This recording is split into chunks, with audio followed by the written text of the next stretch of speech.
Telangana news today में आपका खैर मकदम है। आइए देखते हैं आज की ये अहम खबर। उत्तर प्रदेश में अभी आजकल इंडिया गठबंधन हो या एनडीए हो, सभी लोग 80 सीट के दावे कर रहे हैं। दूसरी तरफ एनडीए 400 की बात कर रहा है। उस पर आपका क्या कहना है? देखिए, दावे हर पॉलिटिकल पार्टी कॉम्बिनेशन करती है। हमारी कोशिश यही है कि उत्तर प्रदेश में हम पीडीएम का हिस्सा हैं। हमारी बहन पल्लवी पटेल के कैंडिडेट्स हैं। हम उनकी कैंपेनिंग के लिए आए हैं। उनके जिताने के लिए हम कोशिश करेंगे और भारत की जनता से हमारी अपील है कि तीसरी मर्तबा वो इस अजीम देश के का प्राइम मिनिस्टर नरेंद्र मोदी को ना बनाए। गरीबी बहुत बड़ा मसला बन चुका है। बेरोजगारी को कंट्रोल नहीं कर पाए, महंगाई बढ़ते जा रही है।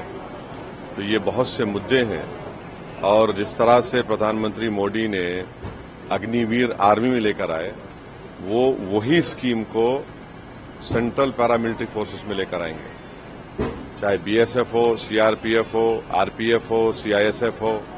ये अगर करेंगे तो बहुत बड़ा नुकसान हो जाएगा। ये भी हमारा बोलना है। आपने अभी जो प्राइम मिनिस्टर के जो बयान है उसको भी काउंटर किया। हिंदू मुसलमान की जो बात थी अभी आपने उसका भी बयान दिया, लेकिन प्रधानमंत्री एक दिन कहते हैं कि हम हिंदू मुसलमान में फर्क नहीं करते और दूसरी तरफ ये बयान आता है जिसको आप हो या जो और भी विपक्ष के लोग हैं। देखिए, घुसपैठी किसको कह रहे हैं प्रधानमंत्री?